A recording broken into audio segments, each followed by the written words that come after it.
Pagi itu, tak ada suara gaduh seperti biasanya. Biasanya, begitu matahari mulai menembus sela-sela jendela, dua makhluk kecil itu sudah sibuk berlarian, menggoda, atau sekadar mengeong minta sarapan. Tapi kali ini, rumah terasa sunyi. Aneh, aku melangkah ke ruang tamu, memanggil nama mereka dengan nada ceria, "Ciko? Cika." Biasanya begitu dipanggil, ekor-ekor mungil itu sudah muncul, mata berbinar, siap mengejar bayangan atau tangan. Tapi pagi itu, tak ada jawaban. Aku menemukannya di pojok ruangan, meringkuk berdua. Matanya sayu. Tubuhnya lemas. Mereka tak menyambutku, tak mengeong, bahkan tak bergerak saat aku mendekat. Ciko hanya melirik sebentar lalu memejamkan mata. Cika bahkan tak bergerak sama sekali. Jantungku langsung berdegup tak karuan. Aku coba mengelus punggung mereka, berharap mereka menggeliat manja seperti biasa. Tapi tidak. Tubuh mereka hangat, terlalu hangat. Nafas mereka cepat dan dangkal. Aku ambil makanan favorit mereka, daging tuna kalengan yang biasanya membuat mereka kegirangan. Tapi hari itu, mereka hanya mencium, lalu menjauh. Tidak makan. Bahkan air pun tidak disentuh. Kekhawatiran mulai menggelayuti pikiranku. Apa yang terjadi? Mereka tidak jatuh. Tidak ada luka. Tidak muntah. Tidak diare. Tidak ada tanda-tanda fisik yang jelas. Tapi mereka jelas tidak baik-baik saja. Aku duduk di lantai, di antara mereka. Mengelus kepala mereka sambil berbisik, "Kalian kenapa? Kasih tahu dong." Beberapa jam berlalu. Aku menunggu tanda-tanda perbaikan, sedikit saja. Tapi tidak ada. Nafas mereka masih lemah. Bahkan suara pun tak keluar. Aku mencoba menyuapi mereka air lewat pipet kecil. Sebagian menetes keluar dari mulut, sebagian masuk tapi tak memberi efek apapun. Rasanya seperti menonton dua pelita yang perlahan meredup. Mata mereka tak lagi bercahaya. Mereka tak menunjukkan rasa takut, tak juga menunjukkan rasa sakit yang jelas. Hanya kosong, aku tidak kuat. Air mataku mulai mengalir tanpa bisa kucegah. Mereka bukan sekadar kucing. Mereka Waktu terus berjalan. Infus perlahan mengalir ke tubuh kecil mereka, memberikan nutrisi, sedikit kekuatan, dan semoga secercah harapan. Aku masih duduk di sudut ruangan, tak berani bicara banyak. Hanya diam, sesekali menatap wajah mereka yang tampak damai tapi lemah. Rasanya seperti menunggu keajaiban yang terlalu jauh, namun tak sepenuhnya mustahil. Beberapa jam kemudian, dokter kembali memeriksa. Ia tersenyum kecil, lalu berkata pelan, "Ada sedikit respons. Masih lemah, tapi mereka berjuang." Berjuang. Kata itu seperti listrik yang mengalir ke tubuhku. Mereka tidak menyerah. Aku mendekat perlahan, membelai kepala mereka. Ciko membuka matanya sebentar. Matanya belum jernih seperti biasa. Tapi ia menatapku. Dan dalam tatapan itu, aku melihat dia masih ada. Masih bertahan. 1 detik kemudian, ekornya sedikit bergerak. Kecil sekali, nyaris tak terlihat, tapi cukup untuk membuatku menahan tangis haru. Cika pun perlahan menunjukkan tanda-tanda yang sama. Nafasnya mulai sedikit lebih tenang. Lalu, ajaib sekali, ia mengeong lirih. Sangat pelan, sangat lemah. Tapi bagiku, suara itu seperti musik paling indah di dunia. Malam itu, mereka harus dirawat di klinik. Aku pulang dengan hati yang sedikit lebih ringan, walau tetap dihantui cemas. Tapi malam itu juga aku menyiapkan semuanya. Membersihkan kandang, memeriksa seluruh sudut rumah, mencari kemungkinan racun, serangga, atau apapun yang bisa menjadi penyebabnya. Aku ingin memastikan, apapun yang membuat mereka sakit, tidak akan pernah terulang. Esok paginya aku kembali ke klinik. Dan saat kulihat mereka, Chiko sudah duduk tegak, walau masih lemas. Chika menggoyang-goyangkan telinganya saat mendengar suaraku. Mereka belum sembuh sepenuhnya, tapi mereka pulih. Perlahan, tapi pasti, hari itu, untuk pertama kalinya sejak kemarin, Chika menjilat sedikit air. Lalu makan satu potong kecil daging dari tanganku. Aku hampir menangis di tempat. Dokter mengangguk puas dan berkata, masih butuh waktu, tapi mereka kuat. Mereka menunggu keajaiban, meski harapan terasa menipis. 2 hari telah berlalu sejak mereka kembali ke rumah. Meski ada sedikit perbaikan di awal, kini kondisinya kembali memburuk. Nafas mereka kembali berat. Mata mereka semakin sayu. Gerakan mereka hampir tak ada. Hanya sesekali menggeliat, lalu kembali diam. Seperti menyerah, aku duduk di samping mereka, di lantai dingin itu, dengan tangan mengelus kepala mereka bergantian. Chiko sudah tidak mampu lagi menjilat air. Bahkan saat kusuapi dengan pipet, ia hanya menggigit pelan, lalu menutup mulut. Chika pun sama. Ia meringkuk dengan tubuh gemetar halus, seolah bertarung dengan rasa yang tidak bisa ia ungkapkan. Hatiku perih melihat mereka seperti itu. Aku tak bisa lagi menahan air mata.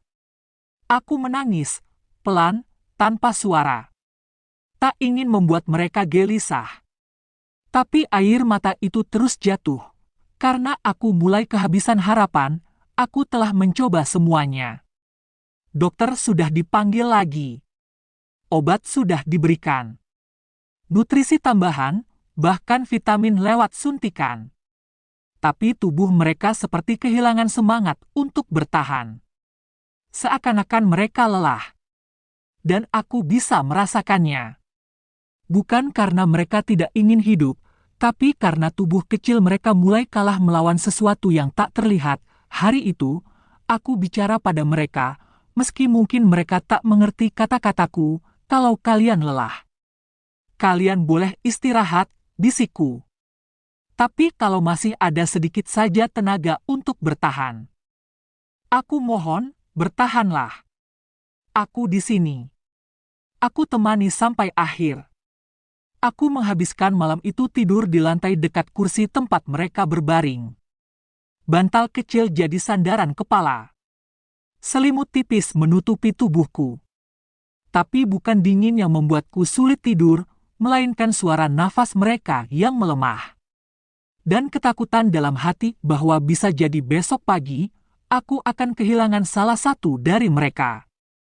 Atau keduanya, pagi harinya, tak ada perubahan. Chiko masih terbaring di posisi yang sama. Chika bahkan tak membuka matanya saat kupanggil. Tubuh mereka mulai terasa. Kepergian yang diam, tapi tak pernah sia-sia. Hari itu, langit mendung. Seolah alam pun ikut merasakan apa yang sedang terjadi di rumah kecil kami. Waktu berjalan lambat. Tapi aku bisa merasakan. Sesuatu akan terjadi hari ini. Pagi menjelang siang, aku melihat Chika mulai tenang. Terlalu tenang. Nafasnya yang semalam masih naik turun kini mulai melambat.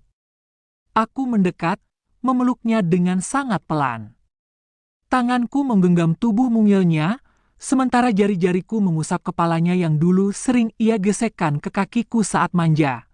Chika, kamu boleh istirahat sekarang. Bisikku lirih, penuh gemetar. Suaraku nyaris hilang di telan tangis yang kutahan, dan detik itu juga. Nafasku tertahan. Nafasnya terhenti, Chika telah pergi, tanpa suara. Tanpa tangisan. Hanya keheningan yang tiba-tiba mengisi ruangan itu sepenuhnya. Aku tak bisa berkata apa-apa. Hanya bisa memeluk tubuhnya erat-erat, seolah dengan itu aku bisa menahan jiwanya agar tak benar-benar pergi. Tapi aku tahu.